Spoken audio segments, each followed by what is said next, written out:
Hi guys, ഞാനിങ്ങനെ ഒരു പുതിയ വ്ളോഗ് തുടങ്ങാൻ പോയിട്ട് ഗായ്സ് ചൂടെ ഞങ്ങൾ ഓൾറെഡി അടുക്കളയിൽ കുറച്ച് പണിയൊക്കെ എടുക്കാറുണ്ട്. അത് നമ്മൾ എന്താക്കും യൂട്യൂബിലേക്ക് അപ്ലോഡ് ചെയ്യാനാണ് നമ്മൾ ആഗ്രഹിക്കുന്നത്. ഗായ്സ്, ഇവിടെ വെച്ച് തേങ്ങ ചതിക്കുന്നതാണ് നിങ്ങൾ കാണുന്നത്. ഓക്കെ, എന്താണ് പറയാനുള്ളത്? എന്താ ഉണ്ടാക്കാൻ പോകുന്നത്?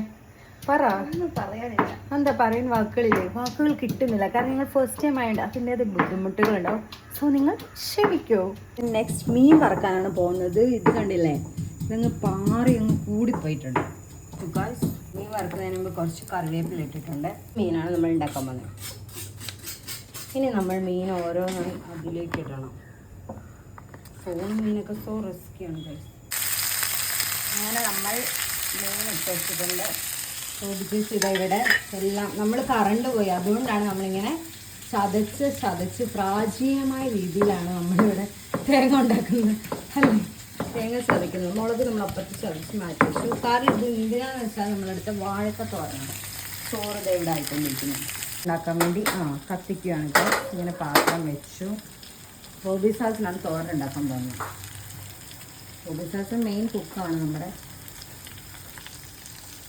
നമ്മൾ ഫ്രിഡ്ജിൽ ഓൾറെഡി നമ്മൾ പ്രിപ്പയർഡ് ആക്കി വെച്ചിരിക്കുന്ന വാഴയ്ക്കാണ്. അത് ജസ്റ്റ് ഒന്ന് തോരനാക്കാനാണ് ഉള്ളത്.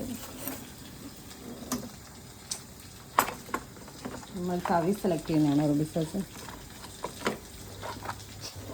റൂബിസാസും സാധാരണ നന്നായി സംസാരിക്കുന്നതാണ്, പക്ഷെ ഇപ്പോൾ മൗനമായിട്ട് വയ്യാതെ ഇരിക്കുകയാണ് ഗായ്സ്. ഗായ്സ്, നമ്മളല്ല റൂബി ചേച്ചി ഫ്രോം പപ്പനംതിട്ട.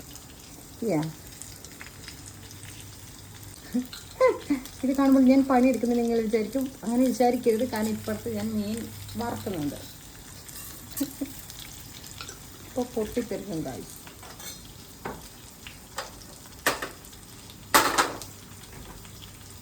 പൊട്ടുന്നേ ഉള്ളൂ. ഇത് തിരിച്ചിടാം ഇപ്പോഴേ.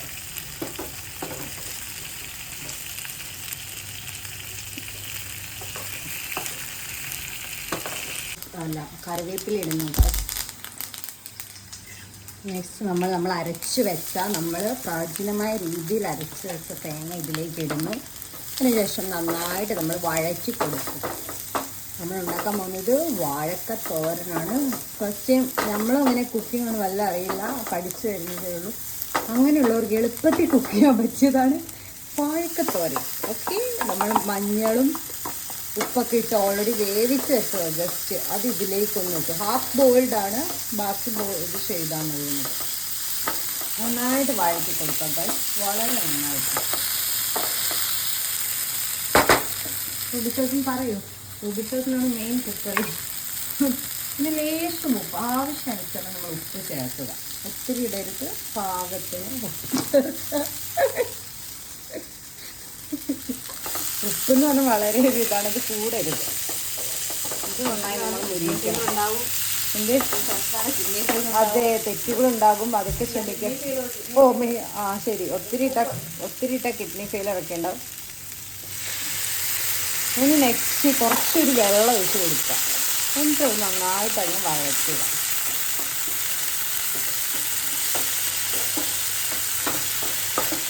അതിനോടൊപ്പം ഇവിടെ നമ്മുടെ ഇതാവുന്നുണ്ട്. ഇനി ഇതുകൂടാതെ നമുക്ക് ഓൾറെഡി നമ്മൾ പ്രിപ്പയർഡ് ആയിട്ട് വെച്ച രുചി ഇടയ്ക്ക് നോക്കുന്നുണ്ട്, ഉപ്പ് റെഡിയാണോ എന്നൊക്കെ റൂബിസാസ് നോക്കുന്നുണ്ട്. അങ്ങനെ നോക്കുന്നത് വളരെ നന്നായിരിക്കും. കാരണം ഉപ്പ് കൂടിയോ കുറേ അറിയാമല്ലോ. എനിക്ക് പിന്നെ മീനായതുകൊണ്ട് ഇത് അങ്ങനെ കൂടിയോ പറഞ്ഞാൽ നോക്കേണ്ട ആവശ്യമില്ല. സോറി, പ്രാചീനമായ രീതിയിൽ കൊണ്ട് ഒഴിക്കുന്നത് കണ്ടില്ല, നിങ്ങൾ കണ്ടില്ല, കല്ലിലാണ് നിങ്ങൾ കുത്തിയിരുന്നത്. അതിന് വെള്ളം ഒഴിച്ച് വിസിൽ വന്ന് ഗായ്സ്, ഒരു വിസിൽ വന്നിരിക്കുന്നു. ഇന്നലെ 3 വിസിൽ വന്നിട്ട് വെന്തില്ല. എന്നിട്ട് ഇന്ന് കൂടുതൽ വിസിൽ അടുപ്പിക്കാനാണ് ഞങ്ങളുടെ പ്ലാൻ. വിസിൽ കുറവുണ്ടായിരുന്നു. അങ്ങനെ അമ്മമാരൊക്കെ ചെയ്യുമ്പോൾ ഞങ്ങൾ ഒറ്റ ടൈമിൽ ഇങ്ങനെ 3 ഇത് ചെയ്തുകൊണ്ടിരിക്കുകയാണ്. ഇനി നമ്മളത് മൂടി വെക്കുക. മൂടി വെച്ച് വേവുന്ന വരെ വെയിറ്റ് ചെയ്യുക. അതിനൊരു 10 മിനിറ്റ്സ് കഴിഞ്ഞ് നമ്മളൊന്ന് തുറന്ന് വെക്കുക. വെന്താ ഓക്കെ, വെന്തില്ലെങ്കിൽ വീണ്ടും വേവിച്ച് കഴിക്കുക. അപ്പോൾ ഇതൊക്കെയാണ് ഇന്നത്തെ വ്ലോഗ് ഇവിടെ അവസാനിച്ചു. വേണമെങ്കിൽ വെന്തിട്ട് ഞാൻ ഒന്നും കൂടെ വ്ലോഗും കൊണ്ട് വരാം. അങ്ങനെ ഇവിടെ തോരൻ റെഡിയായി. അതുപോലെ തന്നെ നമ്മുടെ മീൻ വറുത്തത് നല്ല അതുപോലെ ഫ്രൈ ആയതാണ് നിങ്ങളിപ്പോൾ കാണുന്നതല്ലേ. നല്ല മുരിഞ്ഞ് നമുക്കിങ്ങനെ ക്രിസ്പായിട്ട് കിട്ടാനാണ് ഇഷ്ടം. അങ്ങനെയായിട്ടില്ല. ഇത് ഞാൻ ഇളക്കി ഇതൊന്ന് ഉടഞ്ഞു പോയി. അത് ഞാൻ തന്നെ എടുക്കാം, കാരണം അവർക്ക് നല്ലത് കൊടുക്കാം. ഇനി നമുക്ക് ആൾക്കാരുണ്ട്, ഒരാൾ നൈറ്റ് ഡ്യൂട്ടി ആയിരുന്നു പറയുന്നു, ഒരാൾ ഡ്യൂട്ടിക്ക് പോയി. ഇനി നമ്മളിത് ഇവിടെ ക്ലീൻ ചെയ്തു എല്ലാം സെറ്റാക്കിയിട്ട് നേരത്തെ ഇത് നിരന്ന് പരന്നില്ല കിടന്നത്. ഇപ്പോൾ നമ്മളെല്ലാം സെറ്റാക്കിയിട്ടുണ്ട്. ഇതൊക്കെ ഇനി മൂടി വെച്ച് കൊടുക്കാം. അതുപോലെ ഇത് തൽക്കാലം മൂടി വെച്ച് കൊടുക്കാം, വേറെ പാത്രത്തിലൊക്കെ പിന്നെ കൊടുക്കാം. അപ്പോൾ ബൈ ഗായ്സ്.